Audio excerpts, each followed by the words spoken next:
Biological molecule का second topic discuss करने जा रहे हैं। हमारे पास क्या है, वाटर यानी पानी।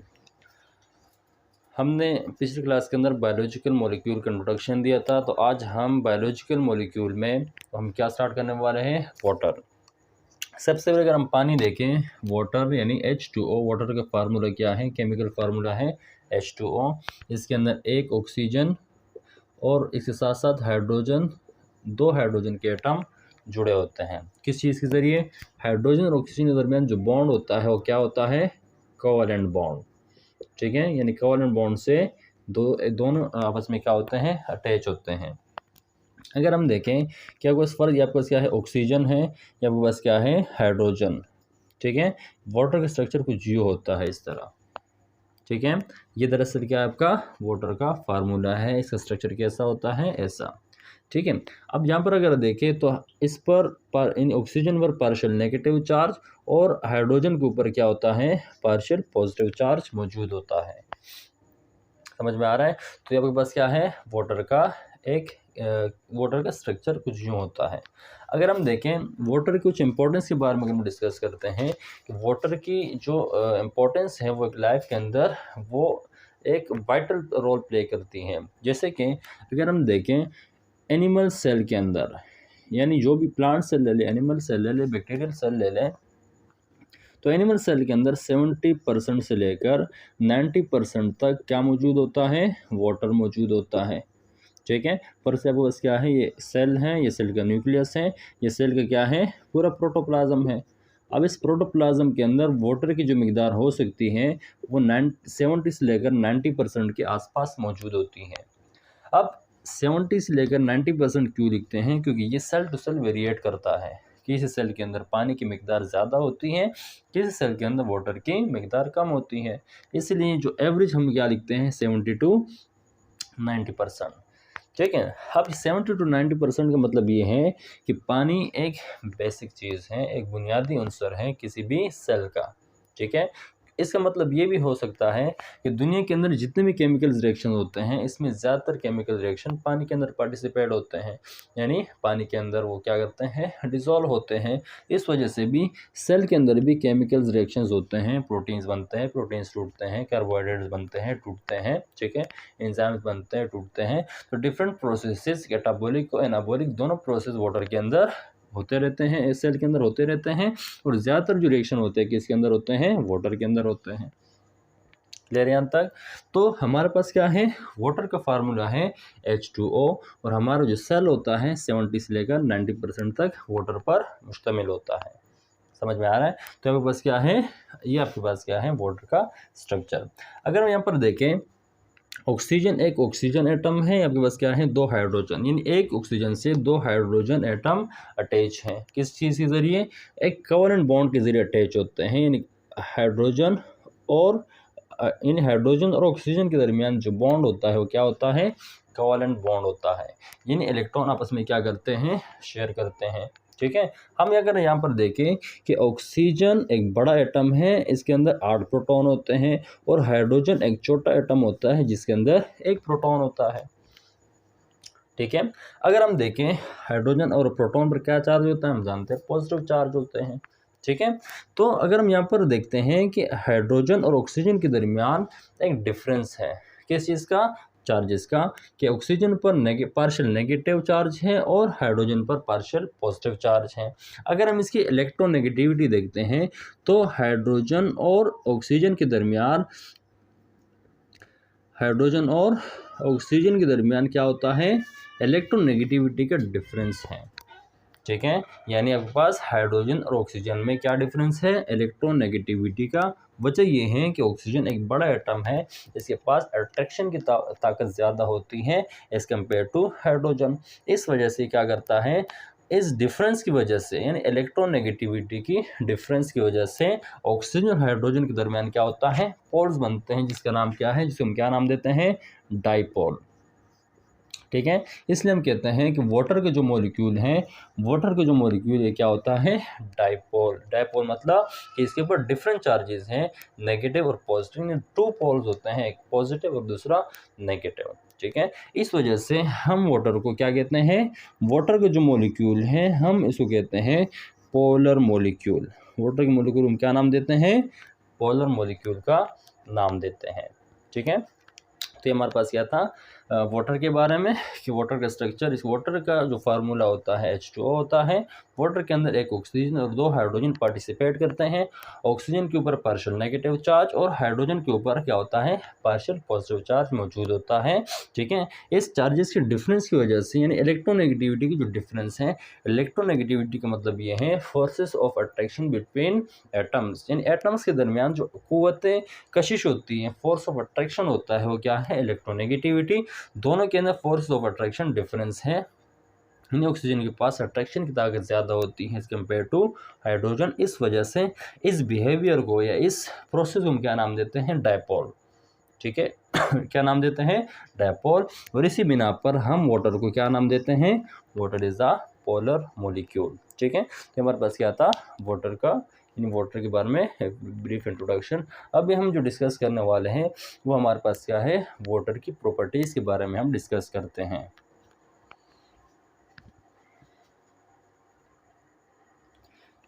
तो ये हमारे पास क्या है? Best solvent. पहली प्रॉपर्टी हम डिस्कस करने जा रहे हैं, बेस्ट सॉल्वेंट। देखें, वाटर जो है, वाटर को हम यूनिवर्सल सॉल्वेंट कहते हैं। क्या कहते हैं? Water is a universal solvent. ठीक है, वाटर की यूनिवर्सल सॉल्वेंट। सॉल्वेंट का मतलब जिस सॉल्वेंट के अंदर है, जिस सॉल्यूशन के अंदर हम किसी चीज़ को डाइल्यूट करते हैं, किसी चीज़ को डिसॉल्व करते हैं, तो क्या कहलाता है? सॉल्वेंट। तो वाटर को हम क्या नाम देते हैं? Universal solvent. क्योंकि दुनिया के मैक्सिमम केमिकल रिएक्शंस जितने भी होते हैं वो किस चीज़ के अंदर होते हैं? वो होते हैं H2O, यानी पानी के अंदर। ठीक है, पानी का जो बिहेवियर है, पानी का जो स्ट्रक्चर है, इस स्ट्रक्चर के बिना पर मैक्सिमम जो वाटर के मॉलिक्यूल का जो स्ट्रक्चर है, इस बिना पर इसके अंदर बहुत सारे पोलर मॉलिक्यूल क्या होते हैं? डिसॉल्व होते हैं। ठीक है, पानी एक पोलर मॉलिक्यूल है और ये पोलर जितने भी सॉल्वेंट्स या पोलर जितने भी सोल्यूट्स होते हैं वो पानी के अंदर डिसॉल्व होते हैं। इस वजह से हमारे पास क्या है कि पानी को यूनिवर्सल सॉल्वेंट का नाम, यानी पानी को हम यूनिवर्सल सॉल्वेंट कहते हैं। ठीक है, इसी तरह हमारे सेल के अंदर भी पानी की मिकदार 70 से लेकर 90% तक मौजूद होता है। तो इसका का मतलब ये भी है कि सेल के अंदर पाए जाने वाले, यानी प्रोटोप्लाज्म के अंदर जो कंटिन्यूसली जो केमिकल रिएक्शंस होते हैं, ठीक है, एनाबॉलिक या कैटाबॉलिक जो भी रिएक्शंस होते हैं वो सेल के अंदर भी होते हैं। ठीक है, तो सेल के अंदर भी पानी की मिकदार ज़्यादा है। तो इसका मतलब ये है कि पानी सेल के लिए भी इसीलिए भी इम्पोर्टेंट है क्योंकि पानी के अंदर भी डिफरेंट चीज़ें, डिफरेंट सोल्यूट्स क्या है? डिसॉल्व हैं। ठीक है, तो इसलिए हम क्या कहते हैं? वाटर को यूनिवर्सल सॉल्वेंट का नाम देते हैं। ठीक है, तो हमारे पास दूसरा, हमारे पास क्या है? हाइड्रोजन बॉन्ड्स, यानी पानी के अंदर हाइड्रोजन बॉन्ड्स भी मौजूद होते हैं। वो कैसे? फर्स्ट से मेरे पास क्या है? ऑक्सीजन। ऑक्सीजन से कोवलेंट बॉन्ड के जरिए क्या अटैच होते हैं? हाइड्रोजन। ये एक पानी का मॉलिक्यूल हुआ। ये ऑक्सीजन है, इस पर पार्शियल नेगेटिव चार्ज और इस पर पार्शियल पॉजिटिव चार्ज। इन हाइड्रोजन के ऊपर पार्शियल पॉजिटिव चार्ज मौजूद होते हैं। ये पानी का एक मॉलिक्यूल हुआ। फर्स्ट मैं यहाँ पर पानी का दूसरा मॉलिक्यूल बनाता हूँ, वो मेरे पास क्या है? हाइड्रोजन और oxygen, partial positive partial negative. ठीक है, क्या है हमारे पास? Partial positive. इस यहाँ पर मैं बनाता हूँ पानी का एक तीसरा मॉलिक्यूल, जो कि आपके पास क्या है? पार्शियल नेगेटिव पार्शियल पॉजिटिव, ये हम जानते हैं। ठीक है, या यहाँ पर मैंने दूसरा एक अलग मॉलिक्यूल बनाया वाटर का, जो आपके पास इस नेचर का होता है, पार्शियल नेगेटिव पार्शियल पॉजिटिव। ठीक है, पार्शियल पॉजिटिव चार्ज पानी पर मौजूद है। अब पानी का जो अपना मॉलिक्यूल, पानी ऑक्सीजन के पानी के मॉलिक्यूल के अंदर जो बॉन्ड्स होते हैं वो क्या है? हमारे पास कोवलेंट बॉन्ड्स हैं। यानी ऑक्सीजन और हाइड्रोजन के दरमियान जो डायरेक्टली बॉन्ड बनता है वो क्या है? कोवलेंट बॉन्ड है। क्या नाम है इसको? क्या नाम देते हैं? Covalent bond. ठीक है, लेकिन हम जानते हैं कि ऑक्सीजन के ऊपर पार्शियल पॉजिटिव, ये साइन क्या है? पार्शियलिटी का शो करता है, और हाइड्रोजन के ऊपर भी पार्शियल पॉजिटिव चार्ज है। तो इसका मतलब ये होता है ऑक्सीजन पर जो पार्शियल नेगेटिव है, हाइड्रोजन के ऊपर जो पार्शियल पॉजिटिव है, तो इनके दरमियान भी आपस में क्या होती है? बॉन्डिंग होती है। ये वीक बॉन्ड्स होते हैं as compared to covalent bond. इस तरह बस क्या है? इसके दरमियान भी आपस में क्या बनता है? Hydrogen bond. इसी तरह ये हाइड्रोजन और ये ऑक्सीजन इस दरमियान में क्या बनता है, इस तरह बॉन्ड्स बन रहा होता है। ठीक है, इस तरह ये आपके पास क्या है, ये आपके पास हाइड्रोजन का पार्शियल पॉजिटिव पार्शियल नेगेटिव क्या करता है, अट्रैक्ट कर रहा होता है। और इस तरह ये भी आपके पास क्या है, एक दूसरे को अट्रैक्ट कर रहे होते हैं। ठीक है, तो क्लियर है यहाँ तक। तो हमारे पास ये जो बॉन्डिंग्स होते हैं इसको हम क्या नाम देते हैं, इन बॉन्डिंग को हम जो नाम देते हैं वो हमारे पास क्या है, उस इन बॉन्ड ये जो बॉन्ड्स बन रहे हैं आपस में, यानी इनके दरमियान आपस में जो बॉन्ड्स बन रहे हैं, इस बॉन्ड्स को हम क्या नाम देते हैं, इन बॉन्ड को हम नाम देते हैं हाइड्रोजन बॉन्ड। क्या नाम देते हैं, हम इसको हाइड्रोजन बॉन्ड का नाम देते हैं। ठीक है, अब देखिए पानी के एक मॉलिक्यूल, ये दूसरा मॉलिक्यूल, तीसरा मॉलिक्यूल, चौथा मॉलिक्यूल, पांचवा मॉलिक्यूल, यानी कोवेलेंट बॉन्ड के अलावा भी इनके दरमियान बॉन्ड्स बनते हैं जो कि क्या कहलाते हैं, हाइड्रोजन बॉन्ड। जो डॉटेड लाइंस शो हुए हैं आपके पास क्या है, हाइड्रोजन बॉन्ड है। अब हाइड्रोजन बॉन्ड बनने का फ़ायदा क्या है। ठीक है, हाइड्रोजन बॉन्ड के यहाँ पर फ़ायदा ये होता है पानी के मॉलिक्यूल्स के अंदर कि पानी के मॉलिक्यूल्स अकेले मूव नहीं करते। जब ये मॉलिक्यूल आगे मूव करता है तो पीछे पीछे ये मॉलिक्यूल आपस में क्या करते हैं, मूव करते हैं। ठीक है, इसलिए आपको ये नहीं नज़र आता कि पानी के मॉलिक्यूल दो आगे दौड़ रहे हैं, पीछे से दो कहीं और जा रहे हैं, कहीं और जा रहे हैं। आप एक दरिया की रवानी को देखते हैं तो क्या करते हैं, एक वे में जा रहा होता है, एक फॉरवर्ड डायरेक्शन में मूव कर रहा होता है। तो उसके अंदर जो जो बॉन्डिंग पार्टिसिपेट करते हैं, उसके पास क्या है, हाइड्रोजन बॉन्डिंग इसके अंदर पार्टिसिपेट करती है। यानी अगर ये मॉलिक्यूल आगे जा रहा है तो ये मॉलिक्यूल पीछे मूव नहीं करेगा, ये भी इसके पीछे क्या करेगा, मूव करेगा, ड्यू टू द अट्रैक्शन, यानी due to the bonding between oxygen and hydrogen. और हाइड्रोजन जिसको हम क्या नाम देते हैं, हाइड्रोजन बॉन्ड का नाम देते हैं। इन्हीं हाइड्रोजन बॉन्डिंग की वजह से पानी एक अलग बिहेवियर शो करता है जिसको हम क्या नाम देते हैं, एनामोलियस बिहेवियर। क्या नाम देते हैं हम उसको, एनामोलियस बिहेवियर ऑफ वाटर। ठीक है, एनामोलियस बिहेवियर, ये behaviour as compared to other matter पानी के अंदर पाया जाता है। वो क्या है, अगर हम किसी वाटर को, यानी कि हम पानी को अगर हम फ्रीज करते हैं, वाटर हम क्या करते हैं, फ्रीज करते हैं, यानी हम फ्रिज के अंदर या फ्रीज़र्स के अंदर, डीप फ्रीज़र के अंदर जब पानी को बर्फ़ बनाते हैं तो इसमें एक बिहेवियर शो होता है, इसका नाम क्या है, एनामोलस बिहेवियर। वो क्या होता है, जब पानी की टेम्परेचर फर्स्ट 37 डिग्री से जाता है 4 डिग्री सेंटीग्रेड के ऊपर। ठीक है, पहले पानी जब आपने फ्रिज में रखा उसका 37 डिग्री टेम्परेचर था, जब 4 डिग्री पर उसका टेम्परेचर आता है तो इसके अंदर एक बिहेवियर शो होता है जो कि क्या कहलाता है, एनामोलस बिहेवियर कहलाता है। वो क्या होता है कि अगर हम दूसरे एटम्स या दूसरे मैटर्स को देखते हैं, वो कम टेम्परेचर के ऊपर क्या होता है, कॉन्ट्रैक्ट होता है। कम टेम्परेचर के ऊपर क्या होता है, वो कॉन्ट्रैक्ट होता है। पर सिर्फ कोई भी चीज़ आप ले लें, आप फ्रिज के अंदर रखें, अगर उसका वॉल्यूम पहले इतना था, ठीक है, यानी फ्रीज होने के बाद उसकी वॉल्यूम क्या हो जाता है, कम हो जाता है। लेकिन वाटर का बिहेवियर क्या है, इससे डिफरेंट है। ठीक है, जब भी 4 डिग्री पर, यानी 4 डिग्री से जब इसे नीचे की तरफ जाते हैं तो वाटर कॉन्ट्रैक्ट होने के बजाय वाटर क्या होता है, एक्सपैंड होता है। ठीक है, फ्रिज के अंदर आपने बर्फ़ को देखा होगा, जब आप पानी उसके अंदर डालते हैं तो उसका वॉल्यूम कम होता है, जब बर्फ़ बनता है तो वो अपनी जो बीकर होता है या जो गिलास होता है उसे बाहर निकल रहा होता है। ठीक है, पर सिर्फ आपने क्या रखा, पानी जब आपने फ्रिज के अंदर रखा वो इतना था। ठीक है, कितना था, इतना था। फर्स्ट आपके पास क्या है, एक बीकर आपने फ्रिज के अंदर रखा, ठीक है, उसके अंदर आपने पानी डाला, वो क्या था, इतना था। लेकिन जब वो 4 डिग्री पर आता है, ऐसे नीचे जाता है, तो पानी के बिहेवियर क्या हो जाता है, चेंज होता है। जब बर्फ़ बनने लगता है तो क्या हो जाता है, उसका वॉल्यूम बढ़ जाता है। यानी पहले का वॉल्यूम अगर इतना था तो बाद का वॉल्यूम कितना हो जाता है, थोड़ा बढ़ जाता है। ये क्या कहलाता है, इसको हम क्या नाम देते हैं, एनामोलस बिहेवियर ऑफ वाटर। और ये होता क्यों है, क्योंकि जब भी पानी फ्रीज होता है तो हाइड्रोजन बॉन्ड क्या होते हैं, हाइड्रोजन बॉन्ड बनने लगते हैं। ठीक है, इस वजह से आपके पास क्या होता है, पानी का जो वॉल्यूम होता है वो एक्सपेंड होता है और उसको हम क्या नाम देते हैं, एनामोलस बिहेवियर। अभी वाटर ये बिहेवियर इम्पोर्टेंट क्यों है, ये बिहेवियर इम्पोर्टेंट होता है ओशन लाइफ के लिए। ठीक है, किसके लिए? ओशन लाइफ के लिए, यानी या रिवर लाइफ के लिए। ठीक है, यानी रिवर के अंदर या ओशन के अंदर जो लिविंग ऑर्गेनिजम्स रहते हैं उसकी सर्वाइवल के लिए ये बिहेवियर ज़रूरी है, इम्पोर्टेंट है।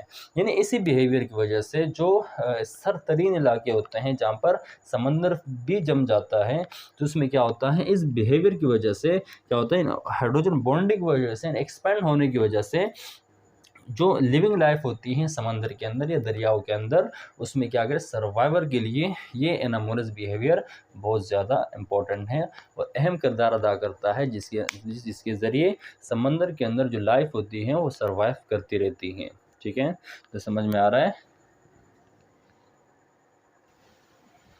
तीसरा पॉइंट हमारे पास क्या है, एम्फोटेरिक मॉलिक्यूल, यानी पानी एम्फोटेरिक बिहेव, यानी पानी को हम एम्फोटेरिक मॉलिक्यूल्स भी कहते हैं। एम्फोटेरिक का मतलब क्या है, यानी ऐसे मॉलिक्यूल या ऐसा, यानी वाटर का ऐसा बिहेवियर जिसमें वाटर एसिड्स का भी काम करता है, यानी वाटर एज अ एसिड भी बिहेव करता है और वाटर एज अ बेस भी बिहेव करता है। यानी अगर हम लिविंग बॉडी की बात करें या अपने जिस्म की बात करें, सेल की बात करें, तो हमारे जिस्म के अंदर वाटर एज अ एसिड भी बिहेव करता है, एज अ बेस भी बिहेव करता है। जब भी हमारे सेल के जो एनवायरनमेंट होता है उस एनवायरनमेंट के बेस पर पानी एसिडिक कंडीशन में भी मौजूद होती है, इस तरह बेसिक कंडीशन के अंदर भी हो सकती हैं, कन्वर्ट हो सकती हैं। फ़र्ज़ करें अगर हम ज़्यादा एसिडिक मटेरियल, एसिडिक फूड लेते हैं या एसिडिक ग़िज़ाएँ लेते हैं, तो हमारे बॉडी के अंदर ऑटोमेटिकली, यानी हमारे पास जो फीडबैक सिस्टम है वो क्या करता है, वो हमारे बॉडी के अंदर जो OH नेगेटिव करैक्टर है उसको इंक्रीज़ कर देता है। यानी अगर आप एसिडिक करैक्टर लेते हैं, एसिडिक बिहेवियर यानी एसिडिक बिहेवियर बॉडी को देते हैं, तो हमारे बॉडी के अंदर ऑटोमेटिकली एज अ बेस पानी प्रोड्यूस होता है। ठीक है, अगर आप बेस लेते हैं तो उसके अगेंस्ट क्या होता है, एसिडिक, यानी पानी एसिडिक बिहेव करता है। तो ये जो यानी ऐसा मॉलिक्यूल जो एसिडिक और बेसिक दोनों करैक्टर में पाया जाए, ठीक है, वो हमारे पास क्या होता है, एम्फोटेरिक मॉलिक्यूल्स कहलाते हैं। तो वाटर हमारे बॉडी के अंदर एज अ बेस भी अपना रोल अदा करती हैं और एज अ एसिड भी अपना रोल अदा करती हैं। मतलब ज़रूरत के वक्त ये एज अ, यानी हम कह सकते हैं कि वाटर एज अ बफर काम करता है हमारी बॉडी के अंदर। वाटर क्या काम करता है, एज अ बफर काम करता है, जो हमारे एसिड बेस की जो तनासुब है, यानी एसिड बेस के जो रेशो है, इसको मेंटेन रखने की ज़िम्मेदार कौन है, हमारे पास वाटर है। ठीक है, ये इसकी नेचर है कि वो एज एसिड भी बिहेव करता है और एज अ बेस बिहेव करता है। तो ऐसे तमाम मॉलिक्यूल जो दोनों बिहेव रखते हैं, एसिडिक और बेसिक दोनों बिहेव रखते हैं, उसको हम क्या नाम देते हैं, एम्फोटेरिक इन नेचर। फर्स्ट हमारे पास क्या है, एक H2O का मॉलिक्यूल है। ठीक है, ये ज़रूरत के वक्त OH नेगेटिव आयन भी दे सकता है और H पॉजिटिव आयन दोनों दे सकता है। ठीक है, यानी आयन डोनेट भी कर सकता है और आयन एक्सेप्ट भी, यानी इलेक्ट्रॉन डोनेट भी कर सकता है और इलेक्ट्रॉन एक्सेप्ट भी कर सकता है। ठीक है, इस तरह आपके पास क्या है, फर्स्ट H2O का मॉलिक्यूल है, इसमें आपके पास क्या है, OH नेगेटिव,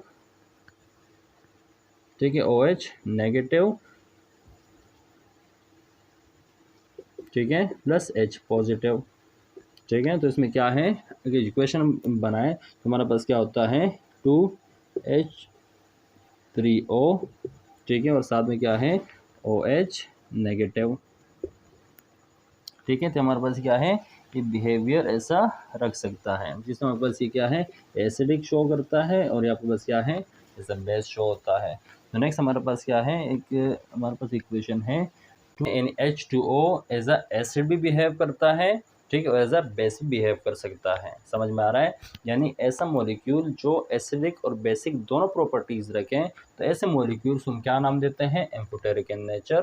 ठीक है, तो हम ये कह सकते हैं कि हमारे बॉडी के अंदर वाटर एज अ बफर भी काम करता है। ठीक है, जो डिफरेंट केमिकल रिएक्शन को पानी के अंदर, इस सेल के अंदर पार्टिसिपेट होता है, पानी उसके अंदर अपना रोल अदा करती है। ठीक है, नेक्स्ट हमारे पास क्या है, हाई हीट वेपराइजेशन। ठीक है, नेक्स्ट हमारे पास क्या है, ठीक है। नेक्स्ट हमारे पास क्या है, हाई हीट कैपेसिटी, यानी वाटर की मॉलिक्यूल के अंदर ये खासियत मौजूद है, यानी वाटर के अंदर ये खासियत मौजूद है, उसके पास क्या है, हाई हीट कैपेसिटी, यानी वो ज़्यादा हीट को बर्दाश्त कर सकती हैं, ज़्यादा हीट को एब्जॉर्ब कर सकती हैं। हम जानते हैं कि वाटर का जो बॉइलिंग पॉइंट है, वाटर का जो बॉइलिंग पॉइंट है वो क्या है, 100 डिग्री सेंटीग्रेड है। क्या है, 100 डिग्री सेंटीग्रेड के पास क्या है, वाटर का बॉइलिंग पॉइंट है। ठीक है, तो मतलब वाटर को ज़्यादा हीट की रिक्वायरमेंट होती है, यानी वाटर ज़्यादा हीट को बर्दाश्त कर सकती हैं। इस वजह से हम क्या कहते हैं, हाई हीट कैपेसिटी। हाई का मतलब क्या है, ज़्यादा हीट कैपेसिटी, यानी ज़्यादा हीट को एब्जॉर्ब करने की सलाहियत रखता है। हम जानते हैं कि वाटर का बॉइलिंग पॉइंट कितना है, यानी 100 डिग्री सेंटीग्रेड पर उसकी बॉइलिंग पॉइंट स्टार्ट होती है।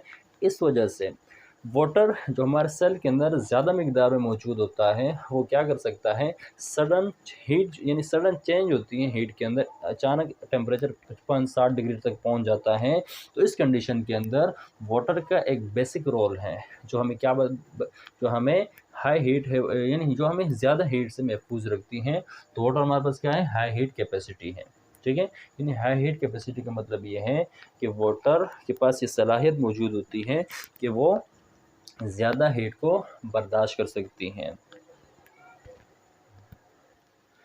तो नेक्स्ट हमारे पास क्या है, हाई हीट कैपेसिटी और दूसरा हाई हीट ऑफ वेपोराइजेशन। ठीक है, हाई हीट कैपेसिटी का मतलब ये है कि पानी के अंदर ये खासियत मौजूद है कि वो ज़्यादा टेम्परेचर को बर्दाश्त कर सकता है। हम जानते हैं कि वाटर 0 डिग्री से लेकर 100 डिग्री तक के पानी को क्या कर सकता है, यानी पानी का फ्रीजिंग पॉइंट कितना है, 0, और पानी का एवोपरेटिंग पॉइंट कितना होता है, 100, यानी पानी 0 से लेकर 100 डिग्री तक क्या कर सकता है, यानी इतनी हीट को बर्दाश्त कर सकता है। ठीक है, जो हमारे सेल के अंदर पानी मौजूद होता है 70 से लेकर 100% तक का, 70 से लेकर 90% का, यानी सेल का जो ज़्यादातर हिस्सा होता है 70 से लेकर 90% तक का जो सेल का हिस्सा होता है वो पानी पर मुश्तमिल होता है। ठीक है, तो जो सडन चेंज होती है हीट के अंदर, पानी के अंदर, कभी हम देखते हैं कि अचानक 50-60 डिग्री तक हमारा जो टेम्परेचर है बढ़ जाता है। ठीक है, तो उस कंडीशन के अंदर पानी के अंदर डिफरेंट केमिकल रिएक्शंस होते रहते हैं। ठीक है, जो हमें क्या बनाते हैं, हीट शॉक वगैरह से महफूज रखते हैं। नेक्स्ट हमारे पास क्या है, high heat of vaporisation. High heat of vaporisation मतलब ये है कि पानी जो टेम्परेचर है या हरारत है या हीट है उसको क्या कर आहिस्ता आहिस्ता एब्जॉर्ब करती है। ठीक है, जिसकी वजह से पानी क्या करता है, ज़्यादा हीट को क्या करते हैं, बर्दाश्त कर सकते हैं। और इसी तरह अगर हम देखें कि पानी को अगर आप 0 डिग्री तक लेकर आते हैं तो उसके लिए ज़्यादा एनर्जी रिक्वायर्ड होती है। इसी तरह अगर आप इस सीरीज से 100 डिग्री का मतलब क्या है कि इस पॉइंट पर पानी क्या होता है, वेपर्स के अंदर कन्वर्ट होता है। ठीक है, 100 डिग्री सेंटीग्रेड पर क्या होता है, पानी किस में कन्वर्ट होना स्टार्ट हो जाता है, वेपर्स के अंदर, वेपर्स के अंदर कन्वर्ट होना स्टार्ट होता है। ठीक है, तो 100 डिग्री सेंटीग्रेड इसे क्या है, वेपोराइजेशन पॉइंट है, यानी बॉइलिंग पॉइंट हमारे पास क्या 100 डिग्री सेंटीग्रेड है। इसके बाद क्या, वेपर्स के अंदर कन्वर्ट होना स्टार्ट होता है। तो इसी तरह क्या है कि वाटर ज़्यादा हीट को बर्दाश्त भी कर सकती हैं, यानी ज़्यादा हीट कैपेसिटी भी होती है। इस तरह हाई हीट वेपोराइजेशन मतलब जब आप इसको पानी को वेपर्स के अंदर कन्वर्ट करते हैं तो जिसमें भी आपको ज़्यादा एनर्जी रिक्वायर्ड होती है। ठीक है, इस तरह पानी के अंदर एक बिहेवियर, दो बिहेवियर और भी होते हैं। तो हमारे पास क्या है, कोहेसिव, ठीक है, एक हमारे पास क्या है, कोहेसिव, ठीक है, दूसरा क्या होता है, एडेसिव। ठीक है, यानी हम क्या कहते हैं, कोहेसिव फोर्स ऑफ अट्रैक्शन, क्या नाम देते हैं इसके, कोहेसिव फोर्स ऑफ अट्रैक्शन। दूसरे क्या है हमारे पास, एडहेसिव फोर्स ऑफ अट्रैक्शन। ठीक है, यानी पानी के अंदर दोनों फोर्सेस मौजूद होते हैं, कोहेसिव फोर्स भी होता है और एडहेसिव फोर्स भी होता है। यानी कोहेसिव फोर्स होता है between, cohesive force mean between same molecule. ठीक है, क्या होता है हमारे पास, बिटवीन सेम मॉलिक्यूल्स के दरमियान जो कुव्वत कशिश होती है। ठीक है, वो हमारे पास क्या है, कोहेसिव फोर्स कहलाती है। पर सिर्फ बस एक H2O का मॉलिक्यूल है, वो दूसरे H2O मॉलिक्यूल के दरमियान जो कशिश होती है, मैंने भी थोड़ी देर पहले पढ़ा था कि इसमें हाइड्रोजन बॉन्ड्स अब एक दूसरे को क्या करता है, अट्रैक्ट कर रहे होते हैं। तो ये जो फोर्स होता है सेम मॉलिक्यूल है, तो सेम मॉलिक्यूल के दरमियान जो फोर्स होता है वो क्या कहलाता है, कोहेसिव फोर्स। इसी तरह जो एडेसिव फोर्स होता है वो डिफरेंट मॉलिक्यूल्स के दरमियान होता है। इसके दरमियान होता है एडेसिव फोर्स, डिफरेंट मॉलिक्यूल्स के दरमियान जो फोर्सेस ऑफ अट्रैक्शन होती है उसको क्या नाम देते हैं, एडेसिव फोर्स ऑफ अट्रैक्शन। फर्ज करें हम अपनी आर्टरीज की बात करें, किसकी बात करें, ब्लड आर्टरीज की बात करें, या हम जाइलम की बात करें। जाइलम किसके अंदर होता है, जाइलम टिश्यूज होते हैं प्लांट्स के अंदर, ठीक है। फर्स्ट आपके पास क्या है, ये आपके पास एक आर्टरी है, या जाइलम की भी अब एग्जांपल ले सकते हैं, ठीक है। जाइलम या आर्टरीज की जो वॉल्स होती हैं वो डिफरेंट मॉलिक्यूल से बनती हैं, ठीक है। इसी तरह इन्हीं के दरमियान जब पानी मूव करता है, पानी के मॉलिक्यूल्स मूव करते हैं, ठीक है, तो होता ये है कि पानी के मॉलिक्यूल्स आपस में क्या करते हैं, कौन सा फोर्स रखता है, कोहेसिव फोर्स, ठीक है। और यही मॉलिक्यूल जो या इस नाली के अंदर या इस आर्टरीज के अंदर या जाइलम के अंदर मूव करते हैं, तो एडेसिव फोर्स यानी जो वॉल होता है वो डिफरेंट सेल से या डिफरेंट एटम से या डिफरेंट मॉलिक्यूल से बना है। यहाँ पर पानी क्या है, एक अलग मॉलिक्यूल है। तो एडेसिव फोर्स का मतलब ये है कि पानी यानी यानी एडेसिव फोर्स मतलब क्या, डिफरेंट मॉलिक्यूल, यानी पानी के मॉलिक्यूल और ये वॉल जिस मॉलिक्यूल से बना है वो अलग नेचर के हैं, ठीक है। अब दोनों के दरमियान जो कशिश होती है, जो फोर्स ऑफ अट्रैक्शन होता है, उसको क्या नाम देते हैं, एडेसिव फोर्स, ठीक है। कोहेसिव फोर्स में क्या था, बिटवीन सेम मॉलिक्यूल, यानी सेम मॉलिक्यूल जितने भी हैं उनके दरमियान अगर कशिश की कुव्वत पाई जाती है तो वो कहलाता है कोहेसिव फोर्स। और अगर डिफरेंट मॉलिक्यूल के दरमियान जो फोर्स ऑफ अट्रैक्शन मौजूद होता है उसका नाम क्या है, एडेसिव फोर्स, ठीक है। यही वजह है कि जाइलम के अंदर एक टेंशन प्रोड्यूस होती है, जाइलम के अंदर क्या होती है, एक टेंशन प्रोड्यूस होती है बिटवीन डिफरेंट मॉलिक्यूल, जिसके बायस जाइलम क्या करता है, पानी की जो मूवमेंट होती है जाइलम के अंदर वो फॉरवर्ड डायरेक्शन के अंदर होती है, ठीक है, क्योंकि उसके अंदर एक टेंशन प्रोड्यूस होती है बिटवीन डिफरेंट मॉलिक्यूल्स के, जैसे हम क्या नाम देते हैं, एडेसिव फोर्स ऑफ अट्रैक्शन। और हम जानते हैं कि जाइलम जब ज़मीन से पानी को एब्जॉर्ब करता है और उसको दरख्त के पत्ते पत्ते तक पहुंचाता है, तो किस फोर्स के जरिए होता है, एडेसिव फोर्स ऑफ अट्रैक्शन, जो कि पानी का एक बिहेवियर है, ठीक है। तो हमारे पास ये है आज का जो टॉपिक था उसके अंदर पानी की डिफरेंट प्रॉपर्टीज हमने डिस्कस की है, ठीक है। तो ये आज का हमारे पास जो टॉपिक था वो वाटर के बारे में था। हमने कोशिश की कि हम वाटर की प्रॉपर्टीज़ के बारे में और वाटर की बिहेवियर के बारे में डिस्कस कर सकें। हमने कोशिश की और हमने आज डिस्कस किया वाटर की प्रॉपर्टीज़ और बिहेवियर के बारे में। आज इस टॉपिक के अंदर हमने ये समझा कि सेल के अंदर पानी की मिकदार क्या होती हैं, पानी के केमिकल फार्मूले क्या होता है, ठीक है। ऑक्सीजन यानी डायपोल मॉलिक्यूल्स क्या होता है, पोलर मॉलिक्यूल किसे कहते हैं। साथ में हमने एनामोलस बिहेवियर के बारे में स्टडी किया, adhesive and cohesive force of attraction के बारे में स्टडी किया, और इस तरह हाई हीट वेपोराइजेशन और हाई हीट कैपेसिटी के बारे में भी हमने डिस्कस किया। और साथ हमने ये भी डिस्कस किया पानी के एम्फोटेरिक नेचर को, कि पानी हमारे बॉडी के अंदर एज एसिड और बेस दोनों टाइप की, नहीं जब कंडीशन पर डिपेंड करता है कि जिस्म की कंडीशन या सेल की कंडीशन क्या है, तो उसको यानी पानी को किस तरह बिहेव करना है, as acidic as a base, ये हमारी कंडीशन या सेल की जो कंडीशन होती हैं वो डिसाइड करती हैं। तो ये हमारे पास जो पानी होता है बॉडी के अंदर एज अ बफर काम करता है, ठीक है। जो एसिडिक और बेसिक जो तनासिब होता है, एसिडिक और बेसिक रेशो कोई क्यों जिस्म की एसिडिक और बेस की जो हमारे पास एक कंडीशन होती है उसको मेंटेन करने के भी जिम्मेदार होती हैं, ठीक है। तो ये हमारे पास आज का वाटर के बारे में एक यानी आज का टॉपिक हमारे वाटर के बारे में था, ठीक है। उम्मीद है आपको वीडियो पसंद आई होगी। मिलते हैं अगली वीडियो के अंदर। अल्लाह हाफिज़।